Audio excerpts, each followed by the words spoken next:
People are having fewer and fewer children. There are more and more elderly people. A demographic collapse is looming, and rural towns are emptying. But well, I'm sure many of you think that this is no big deal. Yes, it will be a problem. But we've already gone through the 2008 crisis, the 2012 financial crisis, COVID, the Ukraine war. All these events have had a brutal impact on many countries, and yet the world has continued to turn. So is it really such a big danger that we're having fewer and fewer children? In economics, the answer to almost everything is it depends. But this is one of the few cases in which we can say yes. A resounding and undeniable yes. The birth rate crisis is not just another crisis, but the crisis, with capital letters. In fact, it may signal a change of era, an era of constant economic degradation, sustained for hundreds of years. Visualeconomik community, human history has never, ever experienced a scenario of sustained demographic loss over time. We're entering a phase that will change human history. Many people don't see all the dangers of this crisis because, after all, the global population is still increasing. But keep in mind one thing. The peak number of births globally was in 2012. Or to put it another way, the world's population behaves like a vehicle with the brakes on. When you step on the brake, you keep going a few meters, yes, but much slower. And before you know it, you're at a standstill. And the worst thing is that I wish it were as simple as that. When you slow down a car, you stop. But the population will not do the same. Not only will it stop increasing, but it will go backwards. This will happen in a few years, yes. Perhaps around the year 2084, or perhaps many years before. By that time, however, much of the damage will have been done. The crisis will be so great that it will change absolutely everything. And there's no need to speculate about this. You are now seeing on the screen the evolution of France's GDP per capita during the 20th century, and you can clearly see the two world wars which destroyed the whole of Europe. And yet the impact on long-term growth was nil. And even this is not true, because World War II triggered an unprecedented economic boom thanks to the Marshall Plan and the US dominance that followed. The world wars were a devastating blow, but one from which we were able to recover. On the other hand, the population crisis will make the economy behave like most of its inhabitants, weaker and slower. Slowly, but with little hope of improvement. Do you want an example? Take Japan. Back in the day, Japan was the #1 example of what to do if your country wanted to grow. However, since the 1990s or so, its economy has been completely stagnant. The reason? Well, it's a whole genre unto itself. So much has been written about its stagnation that it almost has its own section in libraries like romance or science fiction. But there's a very simple but undeniable explanation. Japan has done poorly because it's a very old country. Its GDP per capita is stagnant, but its GDP per worker has had the best growth of all the OECD countries over the last decade. I mean, Japan has actually done very well, but when you have such an aging population, even that's not enough. The economy simply degrades by leaps and bounds. How far will the impact of the global population crisis go? How will it affect human development? And the most important question, can anything be done to combat it before it's too late? Well, today on Visualeconomik, we tell you all about it. Let's start with the most important question. Why are people having fewer children? Answer, nobody knows. We've already told you about this on this channel several times, but there are no definitive answers. We do know two things though. The first is that it's a global phenomenon. Many people still have the idea that in India, North Africa, or the Middle East, people still have 10 children. But the average in these regions is actually a little more than 2 children per woman. That's barely the replacement rate, which means that they are very close to a loss as well. And let's not even talk about Latin America, because the average there is only 1.8 children. The other thing we know is that the trend has continued downward, even though the primary mechanism has changed over time. In the 1970s, most of the drop in births was due to families having fewer children. However, since then, the main component is not that families are having 2 children instead of 4, but that couples are forming that don't have any children at all. In fact, these days, that is almost the only cause, the lack of stable couples. Yes, existing couples have low numbers of children, but in Finland, a married couple is more likely to divorce than to have a child. But this is not the most significant thing. The most important thing is that couples are no longer formed. Whatever the case, the truth is that the causes don't really matter right now. The demographic winter is coming, for whatever reason. This will change how many hours we'll have to work, the types of jobs we will do, and of course, it will also affect government pensions in many countries.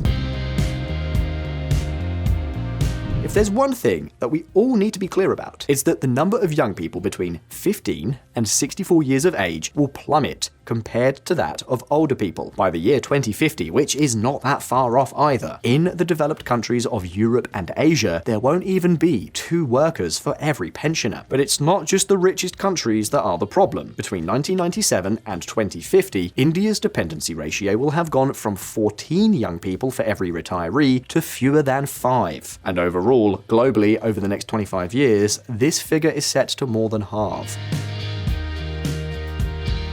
But guess what? There's another way at looking at this that generates even more fear. Right now, in the US, the consumption deficit of the elderly, that is, the amount of money that the elderly need and have not been able to save during their lives, which is the money that young people have to transfer to the elderly, amounts to 26% of the income of all workers. The question is, how much will this figure rise to in the year 2050? In that case, we're talking about 35%. And the US is still going to be lucky, because in the richer Asian countries, we're talking about almost 50%. In other words, in many countries in the year 2050, each worker will have to pay half of what he or she earns in taxes just to finance the consumption of retirees. Put another way, as we have said many times before, the challenge is colossal. Of course, there is another alternative, that retirees consume less. And yes, I know what many of you are thinking. How can a group that is already so vulnerable consume less?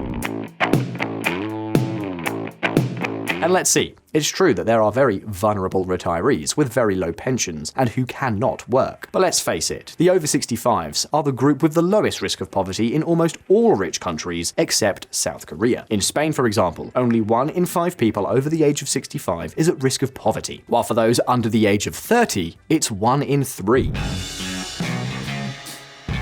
In any case, this won't be the only challenge we will face in the future. Think, for example, about housing. These days, young people under the age of 40 years, have a very, very difficult time accessing housing. Seniors are the ones who decide elections, and seniors are the ones who own homes that they would not be able to sell or rent for as much money if politicians allowed more homes to be built and caused prices to go down. You get the point, don't you? And yes, at some point, young people will inherit these homes, but let's keep 2 things in mind. To begin with, age is just a number, but they will inherit when they are 50 or 60 years old, so that's not young at all. But on top of that, these homes will start to lose all their value when people start to inherit them, simply because there will no longer be people left to compete for them, and there will be more than enough homes. That is, the savings in real estate will plummet for everyone. The worst thing is that this is just an anecdote compared to the real problem. An aging population means less economic growth. Broadly speaking, we could say that economic growth depends on 3 things: how many people are working, how many hours each person works, and how productive he or she is in each hour. Think, for instance, about how the public debt is paid. The more people there are working, the easier it will be to pay that bill. In other words, the more people there are, the more money will be available to finance productive investments, instead of just paying government debt or pensions. But with a demographic collapse, the opposite is true. But with that cleared up, let's go back to the 3 key points, because obviously the demographic winter is going to affect the total number of workers, but also the hours worked. The truth is that it's not normal to work 40 hours a week until retirement. From the age of 50, and particularly 55, it's normal in many countries to start drastically reducing the hours you work until you retire. In other words, 100 older workers will work fewer hours than 100 younger workers, or at least that's how it has been until now. With the birth rate crisis, it's likely that many of these workers over 50 will have to take on much longer working hours. Just look at the case of Japan. Japanese people in their 60s work about 15 hours more per week than French people, while young people work only 5 hours more. But perhaps the most important thing is not that Japanese seniors work longer hours than in other countries. The most important thing is that this figure is increasing. In 1997, labor participation among those over 50 years of age was 73%. Today, it's 84%. But let's not lose hope, because there's still another solution. If we don't want to work more hours, we can always make those hours more productive, right? In fact, over the past 2 decades in Europe, productivity has accounted for twice as much economic growth as simply working longer hours. This is technically true, but I'm very sorry to say that it is very, very unrealistic.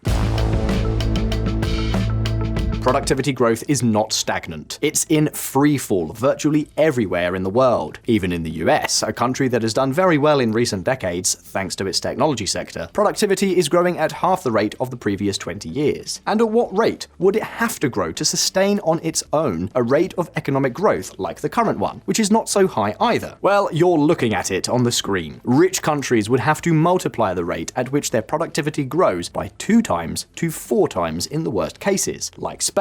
And pay attention, because it's not enough to reach this figure, and that's it. It would have to be maintained every year until 2050, starting from right now. Or to put it another way, productivity would not only have to stop stepping on the brakes, it would have to put the pedal to the metal. And let's face it, we have no idea what to do to reverse the downward trend, so if it's going to increase even faster, let's not even talk about it. What's more, young people are the most innovative part of the population. If there are fewer people, and if the few people who are left are getting older, then there will be fewer ideas and fewer people trying to implement them. In other words, there will be less productivity. And this is not something we made up, nor is it an assumption. It's something that has already been studied in the USA. The rate of new business creation has halved since the 1970s, and the aging population is the main culprit. Recent decades have witnessed an increase of firm concentration, a decline in firm entry rates, and a decline of the aggregate labor share. We show that the interplay of population and firm demographics can account for much of these trends. Of course, artificial intelligence could be a paradigm shift, a new industrial revolution. But at this point, let me ask you a question. The internet was also a phenomenal change, and yet productivity has grown much slower than how it was growing in the previous era. Do you really believe that the impact of AI is going to be 10 times greater than the internet? Because if not, AI will be a great helper, yes, but not the ultimate salvation. And immigrants won't be our salvation either. To compensate for the loss of population, rich countries would have to multiply the flow of immigrants they receive each year, and you only have to look at the political problems that exist with those who are arriving now. On top of that, rich countries will not have people to send to other countries. The only solution would be to depend on immigrants from very poor countries, which, given the current welfare state, tends to make more money from social security than they contribute. In short, the aging of the population will mean more expenses and less income, since economic growth will be lower. This is not something we can compensate for simply by working longer hours or being more productive. And this is why we say that the impact of the birth crisis could be far more devastating in the long run than that of the 2 world wars. And do you know what? Even with all of that we have told you, the rich countries could still surf the wave. Yes, they would work a little more and they would be poorer. Many countries would experience what Spain has experienced since the 2008 crisis, an economic stagnation from which it seems impossible to emerge, with all the social problems that this generates. But the worst part will not be borne by the rich countries. Quite the contrary.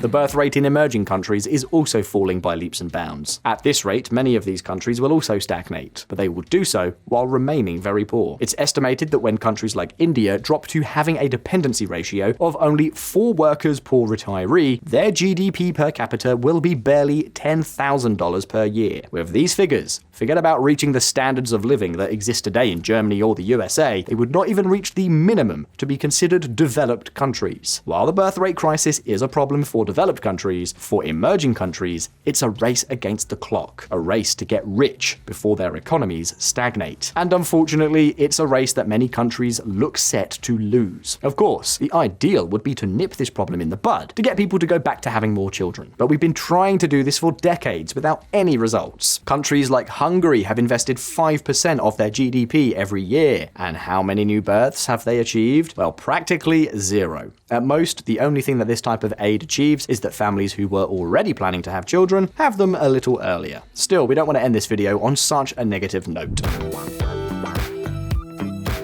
Do you remember what we told you at the beginning of the video, that the current drop in birth rates is explained by fewer couples being formed? Well, the good news is that although birth subsidies almost never work, the opposite seems to be true for marriage subsidies. It is possible to make people form more couples and make them last longer, which would give us a breath of fresh air. Besides, maybe AI won't boost productivity that much, but maybe it will help us have children. Think of a robot like Tesla's Optimus that cooks, changes diapers, and watches over the child while the parents work. Wouldn't that make having more children so much easier? We don't know, but it's a possibility. Be that as it may, and having come this far, now it's your turn. Did you know the impact that the birth crisis could have on the economy? Will productivity grow enough to compensate for all these problems? Or do you think it's more likely that we will start having more children? You can leave me your answers down in the comments. And as always, don't forget that here on Visualeconomik, we release new videos every week, so subscribe to this channel and hit the little bell so you don't miss any of our updates. If you like this video, go ahead and like it, and I'll see you in the next one. All the best. See you soon.